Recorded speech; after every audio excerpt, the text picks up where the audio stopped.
Assalamualaikum warahmatullahi wabarakatuh. Perkenalkan, nama saya Ahmad Mudasir, SKM MKes, peserta pelatihan kepemimpinan administrator Angkatan 5 tahun 2024 BPSDMD Provinsi Sumatera Selatan. Saat ini saya sedang mengikuti pembelajaran sinkronus agenda 2 mengenai diagnosa organisasi dan identifikasi gagasan perubahan. Baiklah, saya akan memaparkan tentang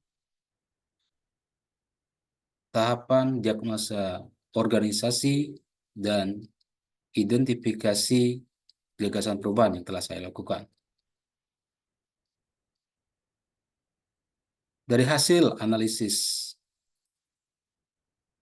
eksternal yang saya lakukan, yaitu dari aspek regulasi dengan keluarnya Undang-Undang Nomor 17 Tahun 2023 tentang kesehatan, yang mana telah mengubah aturan tentang persyaratan perpanjangan surat izin praktek bagi tenaga medis dan tenaga kesehatan. Yang awalnya itu adalah wewenang dari Kolegium Organisasi Profesi menjadi wewenang di bawah Kementerian Kesehatan, yaitu di bawah platform Satu Sehat. Nah, permasalahan yang terjadi saat ini adalah hal ini belum banyak tersosialisasi dan masih banyak tenaga medis dan tenaga kesehatan yang belum memahami bagaimana penggunaan akun Satu Sehat tersebut, serta belum memiliki akun Satu Sehat yang berakibat pada bahwa mereka belum mengumpulkan atau belum mencukupi satuan kredit profesi sebagai standar untuk mengajukan surat izin praktek. Nah, untuk menindaklanjuti permasalahan tersebut, keluarlah surat edaran Menkes nomor HK.02.01 garis miring Menkes garis miring 1036 tahun 2024 yang mana memberikan batasan hingga 31 Desember 2024 bagi tenaga medis dan tenaga kesehatan yang saat ini dalam masa transisi tetap diberikan perpanjangan SIP, akan tetapi apabila pada tanggal 31 Desember 2024 mereka belum mampu mengumpulkan SKP sesuai dengan standar, maka surat izin praktek yang telah diterbitkan itu akan dicabut, serta surat tanda registrasi yang dikeluarkan oleh Kementerian Kesehatan akan dinonaktifkan sementara, dan akibatnya tentunya akan berakibat terhadap tidak bisanya tenaga medis dan tenaga kesehatan memberikan pelayanan kepada masyarakat. Tentunya itu akibat yang harus kita hindari karena akan berdampak pada pelayanan kesehatan terhadap masyarakat. Nah, untuk mengatasi permasalahan tersebut, maka saya telah merencanakan tahapan kegiatan, yaitu yang pertama melakukan koordinasi kepada organisasi profesi dan organisasi profesi kesehatan dan Dinas Penanaman Modal dan perizinan terpadu satu pintu untuk membahas permasalahan mengenai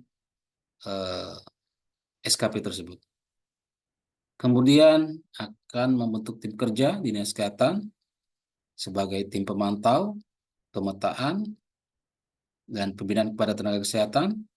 Yang ketiga akan merumuskan dan mengeluarkan regulasi berupa surat edaran Kepala Dinas Kesehatan, menindaklanjuti surat edaran Kementerian Kesehatan tentang batas waktu pengumpulan SKP yang telah disebutkan sebelumnya.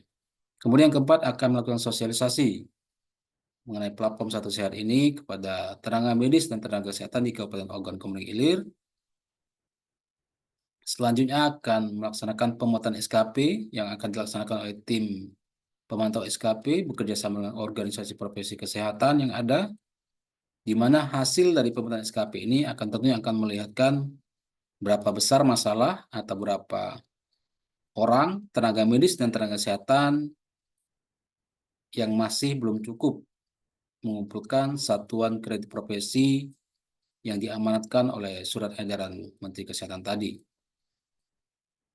Nah, dari hasil pemetaan tadi, informasi tersebut akan kita sampaikan kembali kepada organisasi profesi dan tenaga medis dan tenaga kesehatan agar bisa ditindaklanjuti dan memberikan informasi serta memfasilitasi agar tenaga medis dan tenaga kesehatan yang belum mampu mengumpulkan SKP tadi bisa mendapatkan informasi bagaimana mereka agar dapat memperoleh SKP lewat kegiatan, pelatihan, workshop yang ada di Pelataran Satu Sehat.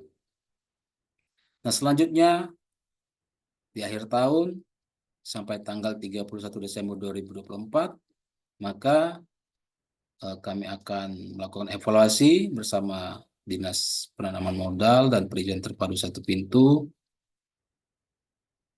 akan memetakan kembali, memonitoring kembali para tenaga medis dan tenaga kesehatan yang apabila belum mampu, belum cukup SKP-nya pada tanggal tersebut, maka akan merekomendasikan kepada DPM PTSP untuk dilakukan pencabutan surat izin praktek.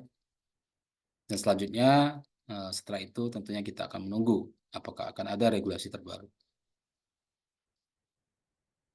Nah, dalam hal ini untuk melaksanakan gagasan perubahan tentunya diperlukan transformasional, kepemimpinan transformasional yang mampu melakukan diagnosis terhadap seluruh permasalahan, kemudian mampu memunculkan solusi atau gagasan kreatif untuk mengatasi permasalahan tersebut, dan terakhir mampu menggerakkan staf dan tim kerja maupun jejaring kerja serta stakeholder yang terkait agar bisa bekerja dan mendukung dalam upaya mencapai keberhasilan gagasan perubahan tadi. Tentunya dalam proses menggerakkan, seorang pemimpin harus memberikan contoh motivasi kepada staf dan jejaring kerja. Yaitu tim kerjanya, jejaring kerja yaitu tim kerja, staf dan lintas bidang, organisasi profesi, Dinas Penanaman Modal dan Perizinan Terpadu Satu Pintu, serta Dinas Kesehatan Provinsi maupun Kementerian Kesehatan. Dan tentunya dalam terhadap jejaring kerja, diperlukan strategi komunikasi yang efektif dan menyesuaikan dengan dengan teman yang komunikasi, agar tentunya komunikasi tersebut dapat berhasil dan pihak yang kita komunikasikan dapat memahami serta mampu serta mau mengikuti atau tergerak untuk melakukan apa yang kita inginkan, tentunya melalui rapat-rapat, koordinasi, konsultasi, dan advokasi. Demikian yang dapat saya sampaikan mengenai draft diagnosa, organisasi, dan identifikasi gagasan inovasi. Terima kasih. Wassalamualaikum warahmatullahi wabarakatuh.